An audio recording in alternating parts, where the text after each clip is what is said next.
এইবাৰ আমি উপস্থিত হৈছোহি দক্ষিণ কোৰিয়াৰ এখন ঐতিহাসিক গাঁৱত আৰু এই গাঁওখনৰ নাম হ'ল গেমচন কালচাৰ ভিলেজ।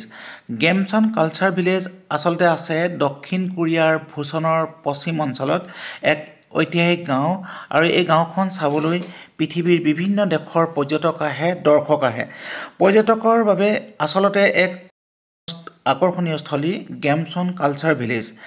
গেমচন কালচাৰ ভিলেজ এটা পাহাৰীয়া অঞ্চলত অৱস্থিত আৰু স্তৰযুক্ত পথ, বাৰেৰহণীয়া বিভিন্ন ধৰণৰ ঘৰ দুৱাৰ আৰু বিভিন্ন ৰঙেৰে সুসজ্জিত এটা ঐতিহাসিক অঞ্চল আৰু এই অঞ্চলটো ঠেক পাহাৰৰ কাষত আচলতে নিৰ্মিত আৰু গাঁওখনৰ কোৰিয়াৰ চেণ্টুৰিনি আৰু বুসানৰ মাচু পিচু বুলিও কোৱা হয়।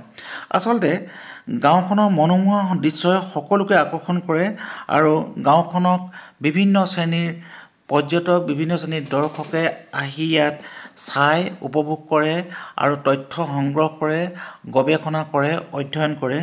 যদিও এই গাঁওখনৰ মনোমোহা দৃশ্যই সকলোকে আকৰ্ষণ কৰে, কিন্তু এই গাঁওখনৰ সৃষ্টিৰ আঁৰত আছে ভূচনৰ বেদনাদায়ক তথা কৰুণ ইতিহাসৰ এক কৰুণ ঘটনা।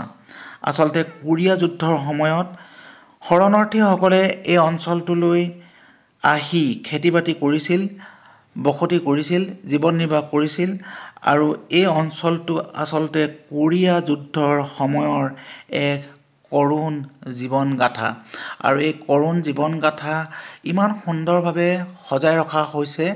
ইয়াত এটা যাদুঘৰ নিৰ্মাণ কৰা হৈছে আৰু এই যাদুঘৰটোত সেই শৰণাৰ্থীসকলে ব্যৱহাৰ কৰা বিভিন্ন ধৰণৰ সম্পদ, বিভিন্ন ধৰণৰ সামগ্ৰী আৰু বিভিন্ন ধৰণৰ চিন্তা, দৰ্শন ইয়াত আটক ধুনীয়াকৈ সজাই ৰখা হৈছে এই যাদুঘৰটোত।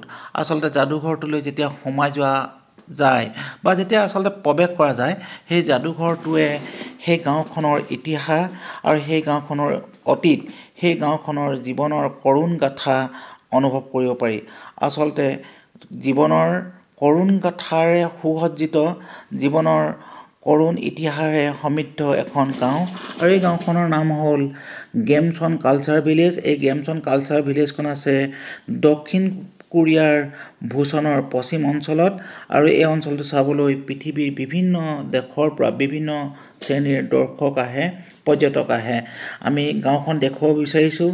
গাঁওখন আচলতে 2009 চনত ছাত্ৰ-ছাত্ৰী তথা শিক্ষাৰ্থী আৰু কিছুমান শিল্পী আৰু স্থানীয় কিছুমান মানুহে লগ লাগি এক প্ৰকল্প গ্ৰহণ কৰে আৰু এই প্ৰকল্প গ্ৰহণ কৰাৰ পিছত সমগ্ৰ অঞ্চলটো এনেদৰে সজাই তোলে, বিভিন্ন ধৰণৰ ৰং তুলিকাৰে গাঁওখনক ৰূপ দিয়ে আৰু সেই ৰং তুলিকাৰে সুসজ্জিত গাঁওখন চাবলৈ পৃথিৱীৰ বিভিন্ন দেশৰ পৰা আহে। আচলতে গাঁওখনৰ মনোমোহা দৃশ্যই সকলোকে আকৰ্ষণ কৰিলেও ইয়াত আছে কোৰিয়া যুদ্ধৰ এক কৰুণ ইতিহাস আৰু এই ৰিফিউজি বা যিসকল শৰণাৰ্থীসকলে পাৰ কৰা কৰুণ সময়ৰ কৰুণ ইতিহাসৰ এক সাক্ষী। আচলতে গাঁওখন চাবলৈ পৃথিৱীৰ বিভিন্ন দেশৰ পৰা আহে। এই পৃথিৱীৰ বিভিন্ন দেশৰ পৰা অহা পৰ্যটকসকলে এই গাঁওখন উপভোগ কৰে। বিভিন্ন শ্ৰেণীৰ দৰ্শকসকলে স্তৰযুক্ত পথ, বাৰেৰহণীয়া ৰঙৰ ঘৰবোৰ দেখি মুগ্ধ হয়, কিন্তু ইয়াৰ আঁৰত আছে এক কৰুণ ইতিহাস। সেই কৰুণ ইতিহাস লিপিবদ্ধ হৈ আছে ইয়াত থকা যাদুঘৰ